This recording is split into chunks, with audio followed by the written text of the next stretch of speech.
All right, John, so here it is, the 2025 Scout Yoho that I've got here on my lot. I was just gonna make this quick little video for you. Man, it's hot out here. I'm gonna have to make this pretty fast here, but there's your propane in there. We're just gonna go around the outside real quick and just kind of show you. Sorry if I'm all shaky here. So you'll have a tie down location here, one in the front. We only install 2 of the ratchets just to move them around the lot, but we do install all 4 if somebody buys one of these from us. And then it looks like you got some vents here, a little grommet to pass things through inside and outside of the camper here. And then you do get a little storage compartment on the Yoho. So not the deepest storage in the world, but it's better than nothing. Okay, and it is lockable. You just, there's your keyhole there. This does have the bilateral bed rail runners, which are these things here. Those can be removed, but they aesthetically, they'll make it look a little bit better. They'll close that awkward gap between the bed of your truck and the camper itself. We opted for the universal awning brackets up top here, so you can put any awning on this thing, including a batwing awning if you wanted something that wrapped around the back. But it does sit pretty tall, so one thing you'll see a lot on the forums is you're going to want to carry a ladder or some sort of stepping stool in order to access that or reach it. Now coming around to the front, we opted for the clear view bunk windows. As you can see on the front there, those do open. And of course you got your removable jacks. Right now they're in the outermost position, but if you pull this pin right here, this piece folds flat against here, and then you can slide these in, tuck them closer. But that's what we were talking about. We'd have to make sure that that would work on a half-ton truck, because half-tons are wider trucks, so you might have to leave these in the outermost position. It just depends on the vehicle. Okay.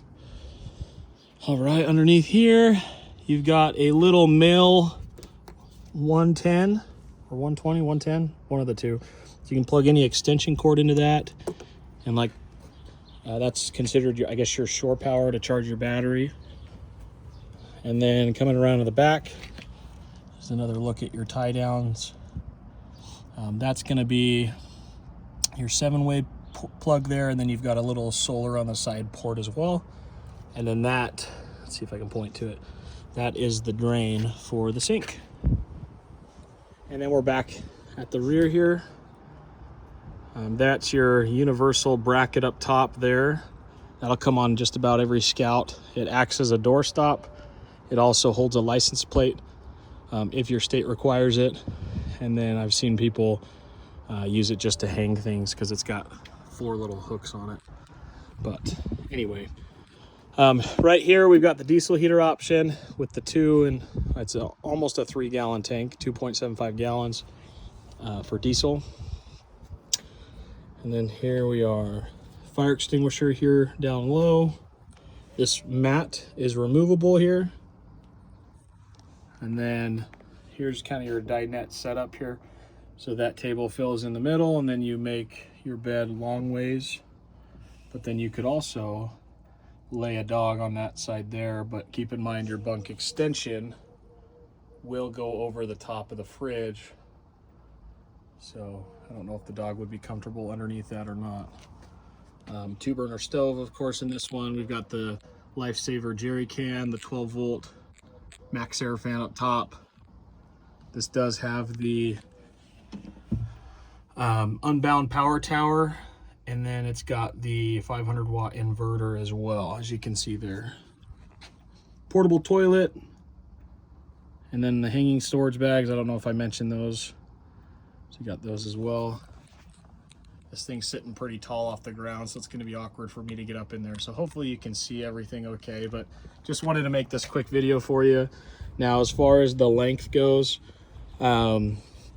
if you're measuring just the camper itself to the end there, it's like 70, it's like 69.5 inches, somewhere in there. But I measured, so I don't know if you can tell, but you've got a couple things that protrude a little bit, like this bracket for this rear door. I tried to measure as best I could as far as what sticks out the most, which might be this trim piece on the door, or it might be this here. So I tried to overestimate just a hair, maybe by 1/2 inch or so. And then all the way on the front, I measured to these bumpers here, because these are what rest up against the front of your bed. So I measured 70.5 inches. Not sure if that'll work in your bed where you'll be able to close the tailgate or not. But that's what I measured. And hopefully this helps. Thanks for watching.